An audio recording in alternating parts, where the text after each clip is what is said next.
In the unforgiving dust of the West, a single act of mercy can plant the seed of a destiny no one could predict. A woman hardened by solitude finds a dying stranger in the bloody aftermath of a gunfight. She offers him a peaceful end and a place to rest, burying his secrets with him under a lone prairie cross. For 5 years, that grave is a silent monument to a forgotten soul. But a secret can never stay buried forever. When a man with the stranger's eyes and a heart full of questions rides up to her door, she discovers that her simple act of kindness has tied her to a legacy of betrayal, lost honor, and a dangerous truth that the land itself has tried to forget. The story you are about to hear is about how a single grave held not just a body, but the key to a family's past and a woman's future. The gunshots had ended with the sunrise. Clara May had spent the night with her face pressed against the rough-hewn floorboards of her cabin, listening to the deadly percussion echoing from Blackwood Ridge. It was a sound she knew, but never grew accustomed to the violent language of the frontier. She was a woman alone, a fact that invited both pity and suspicion from the folk in Redemption Creek, but out here, on her 160 acres of stubborn grassland solitude, was her shield. When the morning air grew still broken only by the cry of a hawk circling overhead, she finally rose. With her rifle in hand, she stepped outside. The sky was a pale, washed-out blue, indifferent to the carnage that had stained the land below. She didn't go looking for trouble, but trouble had a way of spilling over its boundaries. Her closest neighbor was 5 miles east, and the town was a half-day's ride south. The ridge, however, was just a mile from her property line, close enough for a stray bullet or a desperate man to find her. She found him near the creek that marked the edge of her land. He lay half in the shallow water, his life pouring out from a dark stain spreading across his chest. He was young, no older than 25, with a face that might have been handsome before it was contorted by pain and caked with dirt. His clothes were worn and his gun belt was empty. He was not a lawman. He was not a rancher. He was the kind of man the gunshots in the night were always about. A ghost in the making. Clara approached cautiously, her rifle held ready. His eyes flickered open a hazy, clouded blue. They held no threat, only a desperate, fading plea. Water. He rasped, his voice a dry crackle. Her heart a muscle she'd worked hard to toughen, clenched. She saw not an outlaw, but a boy far from his mother. She knelt, uncorked her canteen, and gently lifted his head, letting the cool water trickle past his lips. He drank greedily for a moment, then coughed a terrible wet sound. "It's over," she said softly. It wasn't a question. He gave a slight, shuddering nod. His breathing was shallow, a failing rhythm. His eyes searched her face, as if trying to memorize it for a journey he was about to take. "Didn't want this," he whispered, each word an immense effort. "Not like this." In the West, men died for reasons big and small, for gold, for land, for pride, for nothing at all. Their motivations were rarely spoken in their final moments. But this man, this stranger, seemed to ache with a need to be understood. His hand, trembling, fumbled inside his torn shirt. He pulled out a small object. It was a locket, tarnished silver, shaped like a heart. It wasn't fancy, but it was clearly cherished, its surface worn smooth by a thumb's constant caress. He began, but another spasm of coughing racked his body. He pushed the locket into her hand. His grip was surprisingly strong, a final surge of purpose. His eyes locked onto hers, burning with an intensity that startled her. He mouthed a single word, a name that was lost in the sigh of his last breath. It sounded like Lily, but it was as faint as a ghost's whisper. And then he was gone. The light in his eyes extinguished, leaving behind an empty vessel. Clara stayed there for a long time, the silver locket growing warm in her palm. The hawk continued its patient circles above. She could have left him for the coyotes. She could have ridden to town and reported it, letting the sheriff handle the anonymous dead. It would have been the sensible thing to do. But his eyes had looked at her, not as a stranger, but as a witness, and the unspoken word on his lips felt like a sacred trust. She spent the rest of the day digging. The ground was hard, a mix of clay and rock that fought her shovel with every thrust. Her hands blistered, and sweat stung her eyes, but she worked with a grim determination. She would not leave him to the scavengers. She wrapped his body in a spare canvas tarp from her wagon. Before she covered his face, she paused, looking at the peaceful set of his features in death.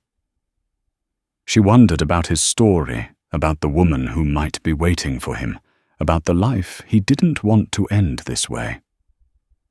She buried him on a small rise overlooking the creek, a place where the wildflowers grew thick in the spring. She fashioned a cross from 2 pieces of driftwood, tying them together with a strip of leather. There was no name to carve, no date to mark.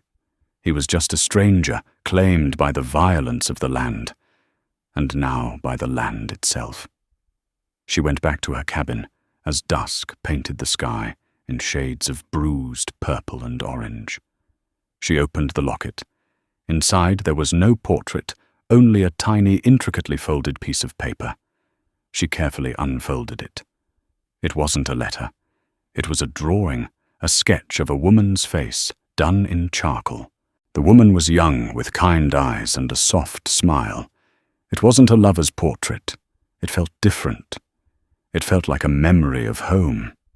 Clara refolded the paper, placed it back in the locket, and put it away in a small wooden box where she kept her mother's wedding ring and her father's pocket watch. For the next 5 years, the wooden cross on the hill was a part of her landscape, a quiet reminder of the day she gave a stranger a piece of her land forever. 5 years is a lifetime on the frontier. It's long enough for a boom town to turn to dust, for a drought to break a man's spirit, or for a woman alone to carve a life from the unforgiving earth. For Clara May, those 5 years were a testament to her own resilience. Her ranch, once just a small cabin and a rickety barn, had grown. A sturdy corral now held a dozen head of fine horses, her primary trade. Her vegetable garden was flourishing, and a small herd of cattle grazed peacefully in the valley. The brand on their hides, a simple CM intertwined, was her own design, a mark of pride, burned into everything she had built with her own 2 hands. The townsfolk in Redemption Creek had slowly, grudgingly come to respect her. Initially they had watched her with a mixture of suspicion and morbid curiosity. A woman homesteading alone was an anomaly, a challenge to the natural order of things. They whispered that she must have a dark past or a secret benefactor. But Clara was quiet, hard-working, and scrupulously honest. She paid her debts on time, looked people in the eye, and her horses were known to be the best trained in the county. Respect, she learned, was earned not with words, but with consistency. Still she kept her distance. She attended church on Sundays, nodding politely to the other parishioners, but she never stayed for the potluck afterwards. She traded at the general store, exchanging pleasantries with the owner, Mr. Abernathy, but she never lingered to gossip. The women of the town saw her as an object of pity, a lonely spinster. The men saw her as an oddity, too independent for her own good. Clara was not lonely. She was self-reliant. She had learned early that relying on others was a recipe for heartbreak. Her father, a dreamer who had chased silver veins to an early grave, had taught her that. The suitors who had come calling in her younger years, drawn more by the prospect of her land than her hand had reinforced the lesson. She found companionship in the rhythmic work of her days, the loyalty of her dog, Buster, and the vast, silent beauty of the plains. The grave on the hill remained. The driftwood cross had been weathered by sun and snow, turning a silvery grey. In the spring, she would sometimes clear the weeds from its base and leave a sprig of Indian paintbrush. It was a private ritual, a moment of reflection. The memory of the dying stranger had softened over time, losing its sharp edges. He was no longer a symbol of the West's brutality, but a quiet, permanent part of her story, a secret the land kept with her. The silver locket remained in the wooden box, a tangible link to a life she had briefly touched. Life settled into a predictable rhythm. The seasons turned, each bringing its own challenges and rewards.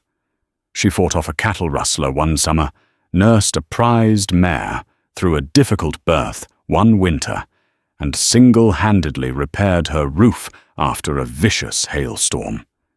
Each trial she overcame forged her spirit a little harder, etched new lines of determination around her eyes. She was no longer the young woman who had trembled on the floor listening to gunshots. She was Clara May, a force as stubborn and enduring as the land she called home. She was content, or so she told herself. But sometimes, in the dead of night, when the wind howled around the corners of her cabin like a mournful spirit, a profound sense of isolation would creep in. It was in those moments that she would think of the stranger's grave. She had given him a final resting place, a dignity in death. But who would do the same for her when her time came? The thought was a cold stone in the pit of her stomach, a fear she never spoke aloud even to herself. It was the one crack in the armor she had so carefully constructed around her heart. She was mending a fence on a hot afternoon in late August when she first saw the rider. He was a long way off, a dark speck moving steadily across the shimmering heat haze. Strangers were not uncommon, but they always put her on alert. She watched him, her hand resting on the handle of the Colt pistol she always wore at her hip. He wasn't riding like a man in a hurry, nor like one who was lost. He rode with a purpose, straight and unwavering, directly toward her cabin. As he drew closer, she could make out his form. He was tall, broad-shouldered, and sat his horse with the easy confidence of a man who had spent his life in the saddle. He was heading for her home, and a cold knot of apprehension tightened in her chest. Trouble, she knew, often arrived on a handsome horse. He reined in his horse a respectful distance from the cabin, waiting for her to acknowledge him. His stallion, a magnificent black beast, shifted restlessly, its coat gleaming with sweat. The man himself was striking. His face was weathered by the sun with sharp, intelligent features and a jawline that could have been carved from granite. But it was his eyes that held her. They were a deep, piercing grey, and they scanned the homestead with an unnerving intensity, as if he were trying to commit every detail to memory. They were eyes that had seen too much and were still searching for something. "Mum," he said, his voice a low baritone that carried easily in the still air. He touched the brim of his hat, a gesture of politeness that seemed at odds with the raw power he exuded. Clara walked towards him, her posture straight, her expression unreadable. She kept one hand near her Colt. "Can I help you?" "My name is Elias Thorne," he said. "I'm looking for a place to water my horse, and perhaps for a little information if you'd be willing." "The creek's just over that rise," she said, nodding in the direction of the grave. "Help yourself. Information depends on the questions." He dismounted in one fluid motion. He was even taller on the ground, a mountain of a man who moved with a quiet grace. He led his horse to the trough near the barn, allowing it to drink its fill. He didn't rush. He seemed to be taking her measure just as she was taking his. "I'm looking for my brother," he finally said, turning to face her. His gaze was direct, unwavering. His name was Jacob Thorne. He passed through this territory about 5 years back.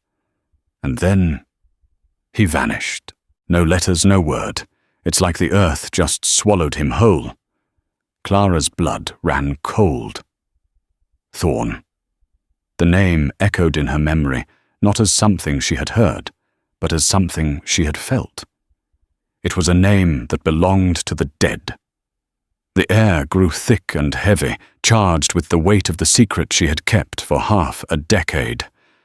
She struggled to keep her face a mask of neutrality. A lot of men pass through here. Many are looking to disappear. Not Jacob, Elias said, his voice hardening with conviction. He wasn't that type. He was young, made some foolish choices maybe, but he wasn't the kind to forget his family. He reached into his saddlebag and pulled out a worn leather portfolio. From it he produced a piece of paper, a sketch done in charcoal. He held it out to her. "This is him." Clara took the drawing. Her hand trembled almost imperceptibly. She was looking at the face of the man she had buried. The artist had captured him perfectly, the same strong jaw, the wavy hair, the eyes that held a hint of melancholy, even in a simple sketch. It was him. There was no doubt. The world seemed to tilt on its axis. The past, which had been a quiet, settled thing, had just ridden up to her door and was staring at her with searching, desperate eyes. What could she say? How could she tell this man that the brother he had searched for 5 years lay buried less than 100 yards away? The words caught in her throat. Telling him would unravel everything. It would invite questions she couldn't answer and bring the violence of that day crashing back into the peaceful life she had so painstakingly built. I don't recognize him," she lied. The words tasted like ash in her mouth. Like I said, many men pass through. Elias's intense gaze never left her face. He was a man accustomed to reading people, and he seemed to sense the lie, or at least the evasion. A flicker of disappointment, sharp and painful, crossed his features. "I see," he said, slowly taking the sketch back. "He was last seen heading towards Blackwood Ridge. There was trouble there around that time. A shootout with a gang. The Blackwood gang." Clara's heart hammered against her ribs. So that was it. The stranger had a name, and his name was Jacob Thorne. And he had been part of a gang. An outlaw. The compassion she had felt for him all those years curdled with a new, more complicated feeling. She had buried a criminal. "I remember the shooting," she said, her voice tight. "It was a long time ago. They said everyone in the gang was accounted for. Killed or captured." Elias continued, his eyes still locked on hers. "But Jacob was never on any list. He wasn't with the posse, and he wasn't among the dead they brought back to town. It's why I've kept searching. I have to know what happened to him." His pain was a palpable thing, a raw, open wound. It tugged at the part of Clara she thought she had buried her compassion. Lying to this man felt like a cruelty, but the truth felt like a danger. If she admitted to finding and burying one of the gang members, what would he think that she was an accomplice? A scavenger who had robbed his body? The sheriff and the good people of Redemption Creek would surely have questions. Her carefully constructed life of quiet respectability could shatter in an instant. She hardened her heart. "I'm sorry, Mr. Thorne, I can't help you." He held her gaze for another long moment, a silent battle of wills passing between them. Then he sighed a sound of profound weariness and nodded. "Thank you for the water, ma'am." He swung himself back onto his horse, the picture of a man defeated, but not broken. He gathered the reins, his shoulders slumped. He was about to ride away to continue his lonely, hopeless search. Clara watched him go, and something inside her broke. The lie was a heavy, suffocating weight. The memory of Jacob Thorne's desperate eyes, the trust he had placed in her in his final moments, warred with her instinct for self-preservation. She had honored the dead. Could she now dishonor the living, his own brother, by sending him away with a lie? "Wait!" She called out, her voice stronger than she expected. Elias Thorne stopped. He turned in his saddle, his grey eyes questioning. Clara took a deep breath, the prairie dust filling her lungs. "You said your brother was never accounted for among the dead," she said, her voice trembling slightly. "That's because the town posse never found his body. I did." The confession hung in the air between them, stark and absolute.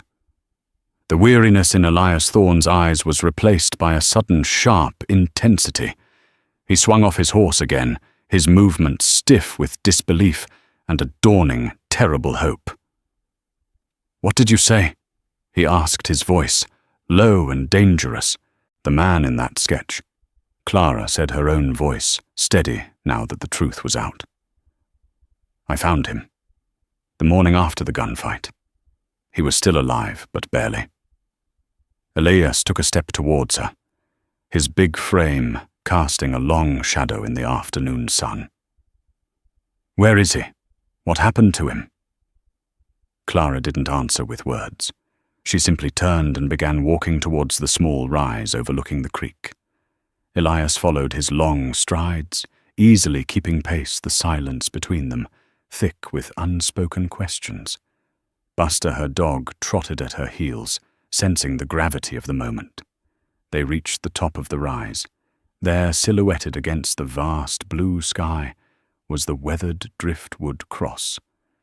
It stood sentinel over the patch of earth, a humble, lonely monument. Clara stopped a few feet from the grave and gestured towards it.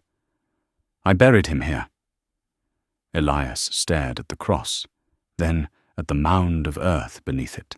The color drained from his face, leaving his tanned skin looking pale and drawn. He sank to his knees as if his legs could no longer support him. He reached out a trembling hand and touched the rough wood of the cross, his fingers tracing its shape.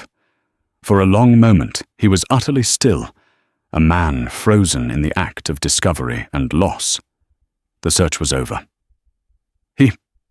He said anything?" Elias finally asked, his voice thick with emotion, his gaze fixed on the grave. "He asked for water," Clara replied softly. "He said he didn't want it to end like that. And then he gave me something."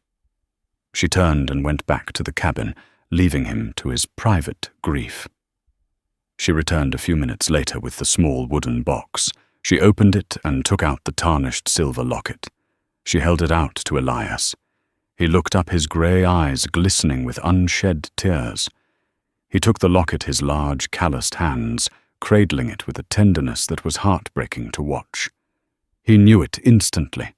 "He never took this off," he whispered, his thumb stroking the worn surface, just as his brothers must have done 1,000 times. He opened it and looked at the small folded drawing inside. A single tear escaped and traced a path through the dust on his cheek. This was his. The confirmation settled between them, a sad and solid truth. They were no longer just strangers. They were bound together by the memory of the man buried in the earth beneath their feet. "Thank you," Elias said, his voice choked. He looked up at her, and the suspicion was gone from his eyes, replaced by a profound, heart-wrenching gratitude. For not leaving him to the wolves, for giving him a place, for this. He clutched the locket. "You're a good woman, Clara May." Clara just nodded, unable to speak past the lump in her throat. "Every man deserves a decent burial." Elias stayed by the grave until the sun began to set, keeping a silent vigil. Clara left him to it, returning to her chores, though her mind was far from her work. The arrival of Elias had changed everything. The quiet solitude of her life had been breached, and she felt a strange mix of fear and a feeling she hadn't experienced in years, a connection. When the sky began to bleed into the colors of twilight, Elias returned to the cabin. His face was a mask of grief, but his eyes held a new resolve. "I'll be staying in Redemption Creek for a while," he announced. "I need to understand what happened, why he was with Blackwood's gang. It doesn't make any sense. That wasn't my brother." "Sometimes the West changes a man," Clara offered gently. "Not Jacob," Elias insisted. "He was headstrong, yes. A fool for a pretty face, maybe. But he wasn't a thief or a killer. There has to be more to the story." He looked at her, his expression pleading. "You were the last person to see him alive. Did he say anything else? Anything at all?" Clara thought back to that morning, to the faint whisper lost on the wind. "He said a word," she recalled. "A name, I think. It was faint. Sounded like Lily." Elias's face went rigid. A storm of emotions, pain recognition, sorrow flashed in his eyes. He looked as if she had struck him. "Lily." He repeated the name, a ghost on his lips. He said her name.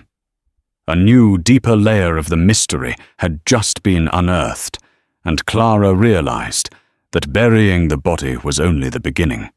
The man's secrets, it seemed, were far from buried. Elias Thorne's presence in Redemption Creek was like a stone dropped into a still pond. His size, his intensity, and the quiet grief that clung to him like a shroud made him an object of immediate fascination and speculation. He took a room at the boarding house and began his inquiries, starting at the sheriff's office. Sheriff Miller was an aging lawman, weary from years of dealing with the West's refuse. He remembered the shootout at Blackwood Ridge well. "A nasty business," he told Elias, leaning back in his creaky chair. "Silas Blackwood and his crew were pure poison. We were glad to see the end of 'em. Your brother Jacob Thorne," yes, the name was on a list of known associates, "rode with them for a few months, from what our informant said. Just another young fool who thought a fast gun was the ticket to riches." The story was the same everywhere Elias went. At the saloon, old-timers recalled the Blackwood gang passing through a pack of wolves looking for sheep. At the general store, the owner, Jedediah Abernathy, a man with a sour disposition and an inflated sense of his own importance, was particularly forthcoming. "Blackwood's gang, you say?" Abernathy said, polishing a glass jar with a dirty rag. "They were after the payroll shipment for the new railway line. Word was they got away with it right before the posse cornered them. Never found the money, though. Most figured Blackwood hid it somewhere on that ridge before he was gunned down." He squinted at Elias. "Your brother was one of them, shame. Seems bad blood runs in the family." The insinuation was clear, and it planted a dark seed. The story of the missing payroll gold was a well-known local legend. The fact that Elias's brother was part of the gang that stole it, combined with his sudden appearance years later, started to fuel the town's gossip mill. And at the center of that gossip was Clara May. It started with whispers.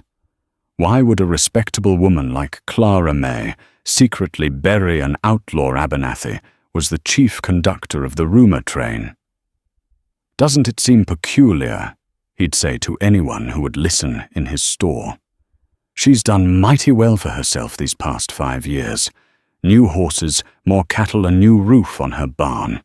A woman alone doesn't come into that kind of prosperity so easily. Not without a little help." The implication was poisonous and spread like a prairie fire. People started looking at Clara differently when she came to town. The polite nods were replaced with curious stares and hushed conversations that stopped abruptly when she drew near. They saw her not as a hard-working homesteader, but as a woman with a dark secret.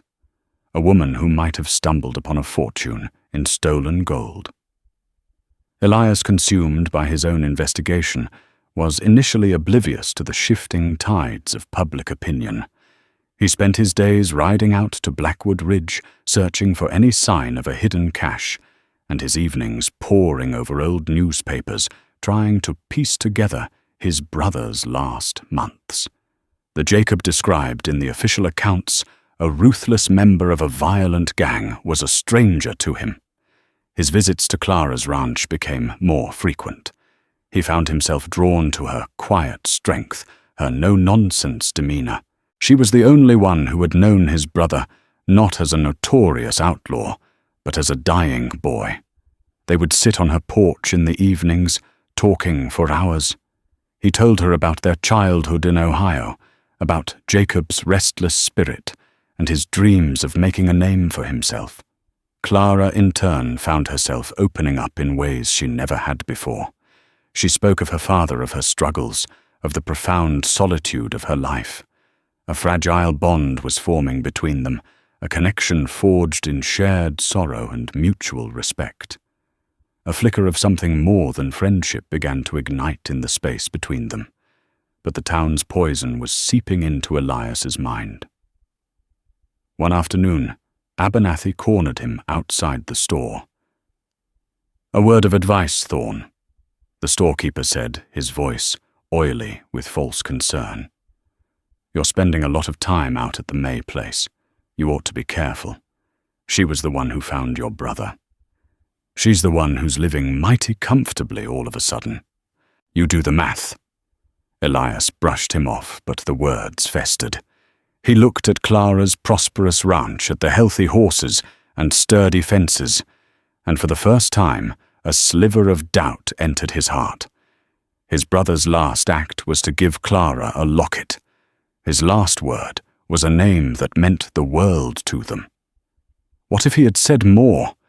What if he had whispered the location of the stolen gold? The thought was ugly, a betrayal of the trust that had grown between them.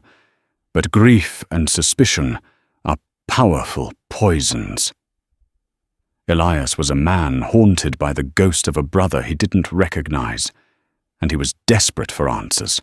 The easy answer, the one the whole town was whispering, was that Clara May was not the compassionate Samaritan she appeared to be. She was a woman who had gotten lucky. His demeanor towards her began to change. He became more withdrawn, his questions more pointed. "Are you sure he didn't say anything else?" "Clara, anything about a package. A stash, it would be important." Clara could feel the shift, the new wall of suspicion between them. It hurt more than the town stares, more than Abernathy's sneers. "I told you everything, Elias," she said, her voice laced with a pain he seemed not to hear. The doubt was eating him alive. He loved the memory of his brother, but the man he was learning about was a criminal. He was drawn to Clara, admired her, was perhaps even falling for her.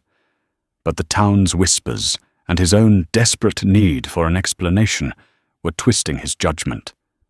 He was standing on a precipice, torn between his faith in the woman who had shown his brother such kindness and the ugly possibility that her prosperity was built upon his brother's crimes. The fragile bond between them was about to be tested by the weight of stolen gold and buried secrets. The breaking point came on a cool evening, a week after Elias had first arrived. He rode out to Clara's ranch, his face a grim, unreadable mask. The easy camaraderie they had shared was gone, replaced by a tense, heavy silence. He dismounted and faced her on the porch, his tall frame blocking the last rays of the setting sun. "I spoke with a man today," he began, his voice flat and devoid of warmth. "A former prospector who knew Blackwood. He said your land, especially the creek, was Blackwood's preferred spot to lie low. A perfect place to hide something valuable." Clara crossed her arms, a defensive posture. "What are you saying, Elias?" "I'm saying it's all starting to make a terrible kind of sense," he said, the accusation clear in his voice. "A dying outlaw, a hidden payroll, and a woman who suddenly finds the means to build a thriving ranch from nothing. The whole town is saying it, and I've been a fool for not wanting to see it." The word struck Clara like a physical blow. Her heart, which had tentatively started to open, slammed shut. The hurt was so sharp, so visceral, it took her breath away.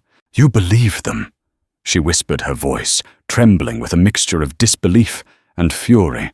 "You believe Jedediah Abernathy and the town gossips over me." "I believe what's in front of my eyes." He shot back, his own pain and confusion erupting in a torrent of anger. "My brother dies on your land, and your fortune is made. He whispers a secret to you, with his last breath, and you tell me it was just a name. Forgive me if I find that hard to swallow. You found the gold, didn't you, Clara? You found it, and you let me walk around like a fool, grieving for a brother you profited from." The accusation, so vile and unjust, ignited Clara's spirit. The years of self-reliance, of fighting for every inch of her existence, coalesced into a cold, hard rage. "Get off my land," she said, her voice dangerously quiet. "Get off my land, and don't ever come back. Not until you tell me the truth." "The truth," she cried, her voice rising. "You want the truth, Elias. The truth is, I have worked my fingers to the bone for every single thing I own. The truth is, my family was destroyed by men like Silas Blackwood. My father was shot and killed by outlaws for the meager wages in his pocket, leaving my mother to waste away from a broken heart. I came out here with nothing but a stubborn will to survive, precisely because I despise everything your brother and his kind stood for. That gold you're so obsessed with, I would have sooner watched it sink into the mud than touch a single stolen coin." Her passionate defense, filled with a history of pain he knew nothing about, stunned him into silence. The conviction in her voice was absolute, shaking the foundations of his suspicion. As they stood in a tense standoff, another figure emerged from the twilight. An old man leading a tired-looking mule was walking up the path from the creek. It was Jedediah, a reclusive old prospector, who lived in a shack a few miles upstream. He was a man of few words, but he saw everything. "Heard yelling," Jedediah stated simply, his watery blue eyes moving between Clara and Elias. "Figured it was trouble." "It's nothing, Jedediah," Clara said, trying to compose herself. "Sounded like something," the old man insisted. He looked at Elias.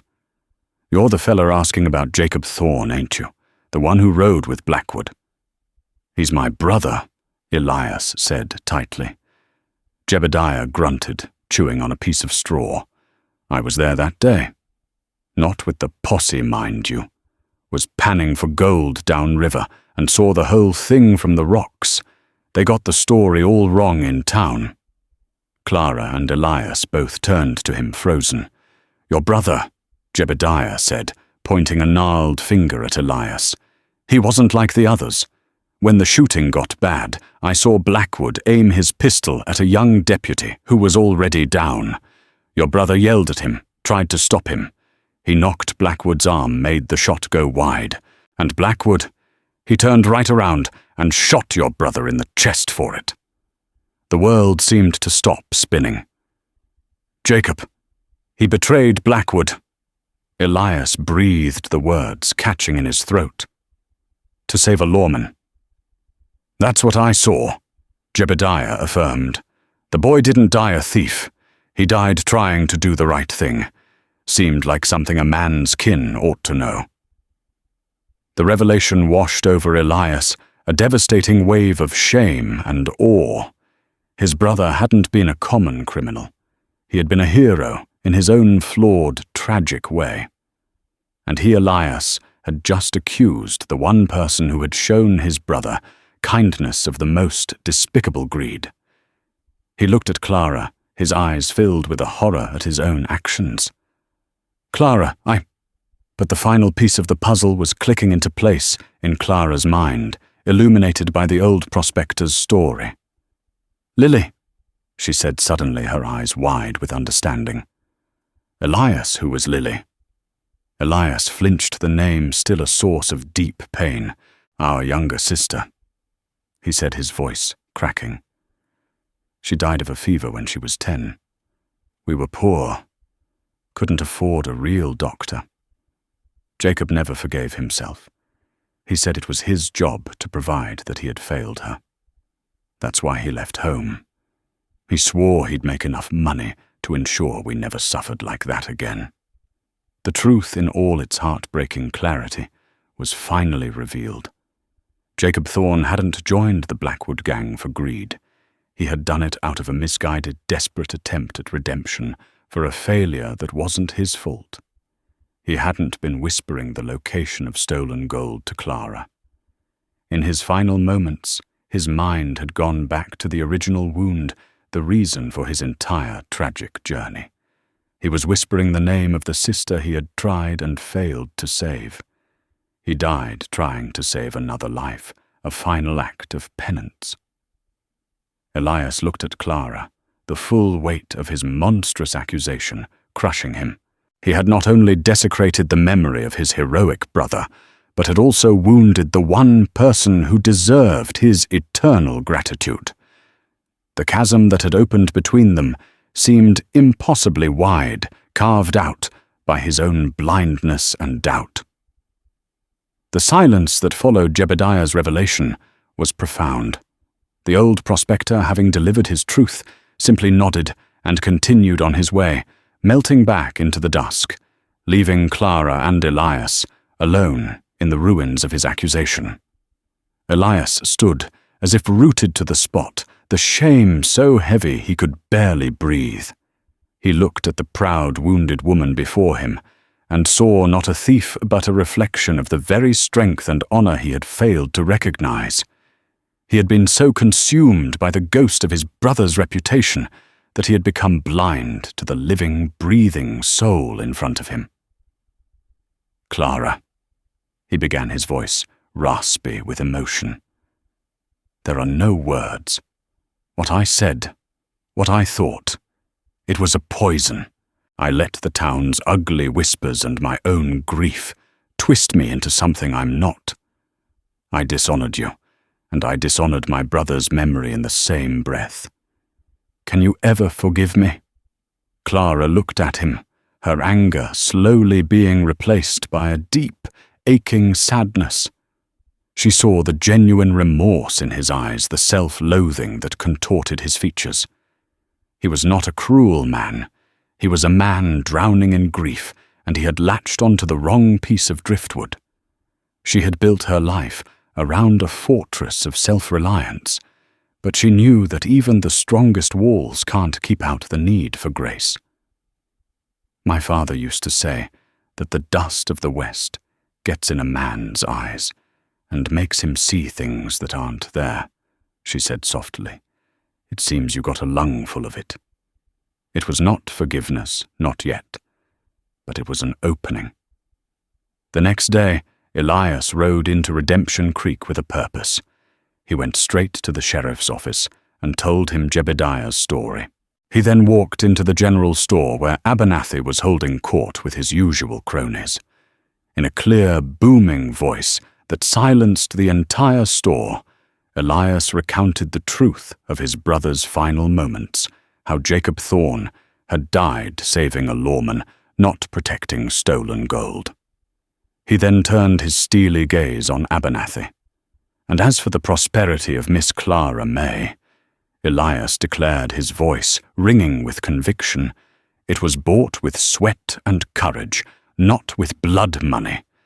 Any man who says otherwise is a liar and a coward, and he'll answer to me. Abernathy sputtered his face, turning a blotchy red, but he said nothing. No one did. The town's poisonous narrative, so eagerly consumed, had been publicly exposed as the cheap gossip it was. Elias sold his magnificent black stallion, the only thing of value he had left to pay for a proper headstone for Jacob's grave. He hired a stonemason to carve the words, Jacob Thorne. He lost his way, but found his honor in the end. He spent the next week working on Clara's ranch. He didn't ask, he just started. He mended the fences he had leaned on while accusing her. He repaired the barn roof that had sheltered him from the sun. He worked from sunup to sundown with a silent, relentless energy. It was an act of penance, a physical attempt to rebuild the trust he had shattered. Clara watched him, her heart at war with itself. She didn't need his help, but she understood he needed to give it. Slowly, wordlessly, the breach between them began to heal. They started sharing meals again, the silence gradually giving way to tentative conversation, then to the easy comfort they had felt before. One evening, as they stood together on the rise, looking at the new headstone gleaming in the moonlight, Elias finally spoke what was in his heart. "I came here looking for my past," he said, his voice quiet. "Looking for a brother I thought I'd lost. But I think what I was really looking for was a future. I sold my horse, Clara. I have no ties to any other place. This land, it feels more like home than anywhere I've ever been." He turned to her, his grey eyes clear and full of a vulnerable hope. "I know I have no right to ask for anything, but if you'll let me, I'd like to stay, to help you build, to earn back the trust I was so quick to throw away." Clara looked from his earnest face to the grave, and then out at the vast expanse of land she had tamed. She had thought her life was complete in its solitude, but Elias's arrival had shown her a missing piece she didn't even know existed. She had buried a stranger, and in doing so had unearthed a future. "The soil here is tough," she said, a small smile touching her lips for the first time in days. "But if you're willing to work it, things will grow." It was all the answer he needed. Together they stood before the grave, no longer a monument to a lonely death, but a testament to sacrifice, forgiveness, and the winding, unpredictable path that had led two solitary souls to find each other in the heart of the unforgiving West. The seasons began to turn, painting the landscape in the softer hues of autumn. The fierce summer sun gave way to a gentle golden light that bathed the plains in a serene glow. On the ranch, a new rhythm had taken hold, a quiet harmony of two lives intertwining. Elias was no longer working with the frantic energy of penance, but with the steady, purposeful hands of a partner. He and Clara moved around each other with an unspoken understanding, a dance of shared labor and mutual respect that slowly, surely blossomed into something deeper. He learned the language of her silences, and she learned to find comfort in his steady presence. For the first time since her father's death, Clara felt she was not alone in her fight against the vast, indifferent land. For the first time since his brother's disappearance, Elias felt he was building something instead of just searching for what was lost. The ghosts of the past were still there, but they no longer haunted the daylight hours. They had become a part of their story, the shared history upon which they were cautiously building a future. The headstone on the hill was no longer just a place of sorrow, but a reminder of the improbable path that had brought them together. Their life was one of small moments, a shared look over a cup of coffee at sunrise, the easy way he took the heavier bucket from her hands at the well. The evenings spent on the porch, not always talking, but simply existing together, watching the stars ignite in the immense dark sky. The fortress around Clara's heart had not crumbled, but she had finally opened the gate. One crisp October afternoon, a rider approached the ranch. This was not unusual, as horse traders and passers-by sometimes stopped, but this man rode differently. He was not a cowboy. He sat stiffly in the saddle, and as he drew closer, they could see he walked with a significant limp when he dismounted. He was a man in his late 20s with a serious face and eyes that seemed older than his years. "Mr. Thorne," he said, removing his hat. "My name is Owen Kent. I'm a federal deputy marshal now, but 5 years ago, I was a deputy with the Redemption Creek Sheriff's Department." Elias and Clara exchanged a look. The name was unfamiliar, but the mention of 5 years ago immediately put them on alert. "I was at the shootout at Blackwood Ridge." Kent continued his gaze drifting towards the small cemetery on the hill. "I've come because I heard a proper headstone had been placed for Jacob Thorne. I felt it was my duty to pay my respects." Elias's expression hardened with a protective instinct. "What business did you have with my brother?" The deputy marshal's eyes met his, and they were filled with a solemn, unshakable sincerity. "Your brother," he said, his voice heavy with the weight of an old debt, "saved my life." He told them his story, filling in the final missing pieces. He was the young deputy Jebediah had seen go down. He'd been shot in the leg, his pistol kicked from his hand. Silas Blackwood stood over him, ready to deliver the final fatal shot. "I closed my eyes, ready for the end." Kent recounted, his voice low. "And then I heard someone shout, 'No!' It was your brother." He lunged at Blackwood, shoving his arm just as he fired. The bullet went into the dirt next to my head. Blackwood, in a rage, turned and shot him. I was the last thing Jacob Thorne looked at before he fell. Kent looked from Elias to Clara, his face etched with a deep, abiding gratitude. "I've carried that with me every day for 5 years. The world called him an outlaw, but I know the truth. I owe him my life, my career, my wife, and my 2 children. He paused, taking a deep breath before delivering the final, stunning revelation. "But that's not the whole story. Your brother wasn't just another lost soul who joined a gang. He was working for me, unofficially." Jacob approached a U.S. Marshal in a town 2 counties over a month before the shootout. He'd gotten in with Blackwood's gang, realized how violent they were, and wanted out. More than that, he wanted to stop them. He was feeding us information, trying to help us catch them red-handed with the payroll and recover the money. He wasn't a criminal who found honor at the end. He was a brave man working undercover from the very beginning.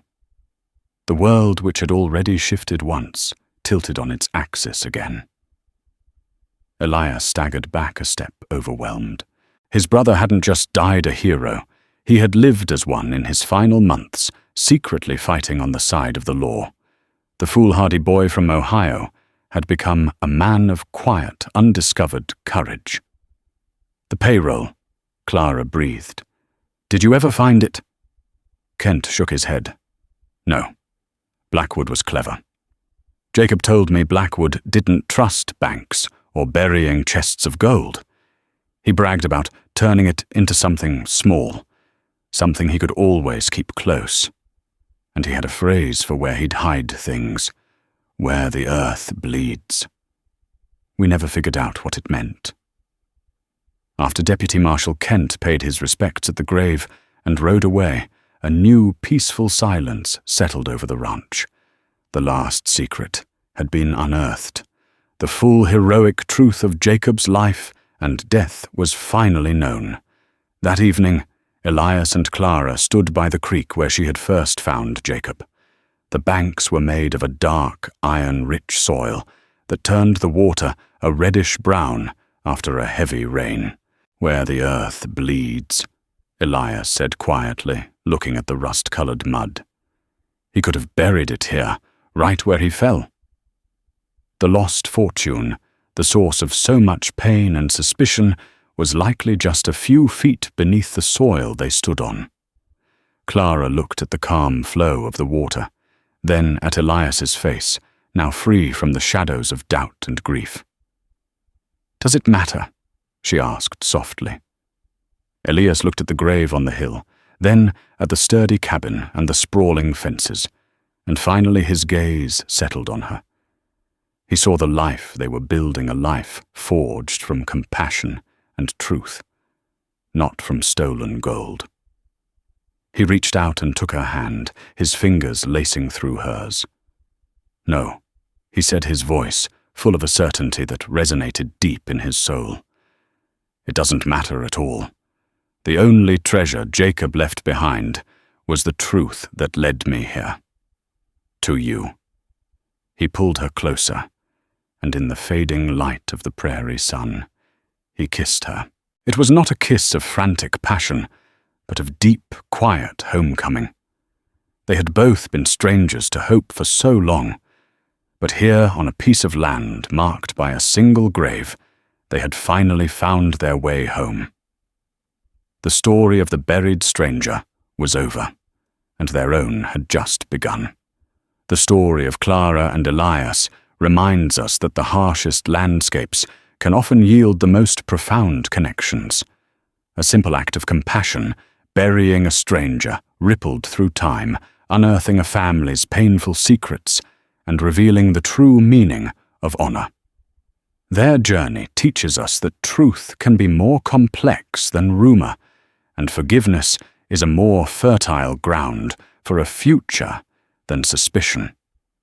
The Wild West was built not just by gunslingers and gold prospectors, but by the quiet resilience of people like Clara and the determined loyalty of men like Elias. They discovered that a home isn't just a piece of land you own, but a place in another person's heart you earn. If their story of redemption and love moved you, please take a moment to hit the like button and share it with someone who appreciates a tale of the enduring human spirit. Don't forget to subscribe to the channel for more stories that explore the depths of history and the complexities of the human heart. Thank you for listening.